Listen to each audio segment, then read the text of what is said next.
شروع اللہ کا نام لے کر جو بڑا مہربان نہایت رحم والا ہے۔ حامیم، کتاب روشن کی قسم کہ ہم نے اس کو قرآن عربی بنایا ہے تاکہ تم لوگ سمجھو، اور یہ بڑی کتاب یعنی لوح محفوظ میں ہمارے پاس لکھی ہوئی اور بلند مرتبہ ہے، حکمت والی ہے۔ تو کیا ہم پھیر دیں گے تمہاری طرف سے یہ کتاب نصیحت موڑ کر اس بنا پر کہ تم ایسے لوگ ہو جو حد پر نہیں رہتے؟ اور ہم نے پہلے لوگوں میں بھی بہت سے پیغمبر بھیجے تھے، اور جو پیغمبر بھی ان کے پاس آتا تھا تو وہ اس سے ضرور تمسخر کرتے تھے، تو جو ان میں سخت زور والے تھے ان کو ہم نے ہلاک کر دیا، اور پہلے لوگوں کی حالت گزر چکی۔ اور اگر تم ان سے پوچھو کہ آسمانوں اور زمین کو کس نے پیدا کیا ہے، تو کہہ دیں گے کہ ان کو غالب اور علم والے اللہ نے پیدا کیا ہے، جس نے تمہارے لیے زمین کو بچھونا بنایا اور اس میں تمہارے لیے رستے بنائے تاکہ تم راہ راست پر چلو، اور جس نے ایک اندازے کے ساتھ آسمان سے پانی نازل کیا، پھر ہم نے اس سے مردہ زمین کو زندہ کیا،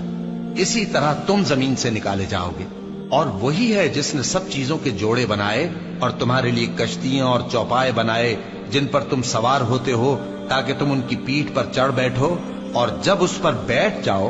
پھر اپنے پروردگار کے احسان کو یاد کرو، اور کہو کہ وہ ذات پاک ہے جس نے اس کو ہمارے زیر فرمان کر دیا، اور ہم میں طاقت نہیں تھی کہ اس کو بس میں کر لیتے،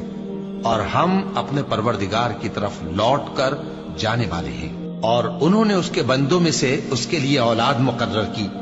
بے شک انسان سراسر ناشکرا ہے۔ کیا اس نے اپنی مخلوقات میں سے خود تو بیٹیاں لیں اور تم کو چن کر بیٹے دے دیے؟ حالانکہ جب ان میں سے کسی کو اس ہستی کی یعنی لڑکی کی خوشخبری دی جاتی ہے جو انہوں نے اللہ کے لیے بیان کی ہے، تو اس کا چہرہ سیاہ پڑ جاتا ہے اور وہ اندر ہی اندر گھٹنے لگتا ہے۔ کیا وہ ہستی جو زیوروں میں پرورش پائے اور جھگڑے کے وقت بات نہ کر سکے اللہ کی اولاد ہو سکتی ہے؟ اور انہوں نے فرشتوں کو کہ وہ رحمان کے بندے ہیں اس کی بیٹیاں ٹھہرایا۔ کیا یہ ان کی پیدائش کے وقت حاضر تھے؟ ان قریب ان کی شہادت لکھ لی جائے گی اور ان سے باز پرس کی جائے گی، اور کہتے ہیں اگر رحمان چاہتا تو ہم ان کو نہ پوچھتے۔ ان کو اس کا کچھ علم نہیں، یہ تو صرف اٹکلیں دوڑا رہے ہیں۔ یا ہم نے ان کو اس سے پہلے کوئی کتاب دی تھی کہ یہ اس سے استدلال کرتے ہوں؟ بلکہ کہنے لگے کہ ہم نے اپنے باپ دادا کو ایک طریقے پر پایا ہے اور ہم انہی کے قدم بقدم چل رہے ہیں، اور اسی طرح ہم نے تم سے پہلے کسی بستی میں کوئی خبردار کرنے والا نہیں بھیجا مگر وہاں کے خوشحال لوگوں نے کہا کہ ہم نے اپنے باپ دادا کو ایک راہ پر پایا ہے اور ہم قدم بقدم انہی کے پیچھے چلتے ہیں۔ پیغمبر نے کہا اگرچہ میں تمہارے پاس ایسا دین لایا ہوں کہ جس رستے پر تم نے اپنے باپ دادا کو پایا وہ اس سے کہیں زیادہ سیدھا رستہ دکھاتا ہو، تو کہنے لگے کہ جو دین تم دے کر بھیجے گئے ہو ہم اس کو نہیں ماننے کے، تو ہم نے ان سے انتقام لیا، سو دیکھ لو کہ جھٹلانے والوں کا انجام کیسا ہوا۔ اور جب ابراہیم نے اپنے باپ اور اپنی قوم سے کہا کہ جن چیزوں کو تم پوجتے ہو میں ان سے بیزار ہوں، ہاں جس نے مجھ کو پیدا کیا وہی مجھے سیدھے رستے پر لے چلے گا، اور یہی بات وہ اپنے بعد اپنی اولاد میں چھوڑ گئے تاکہ وہ اللہ کی طرف رجوع رہیں۔ بات یہ ہے کہ میں ان کفار کو اور ان کے باپ دادا کو مال و متاع دیتا رہا یہاں تک کہ ان کے پاس حق اور صاف صاف بیان کرنے والا پیغمبر آ پہنچا، اور جب ان کے پاس حق یعنی قرآن آیا تو کہنے لگے کہ یہ تو جادو ہے اور ہم اس کو نہیں ماننے کے، اور یہ بھی کہنے لگے کہ یہ قرآن ان دونوں بستیوں یعنی مکے اور طائف میں سے کسی بڑے آدمی پر کیوں نازل نہ کیا گیا؟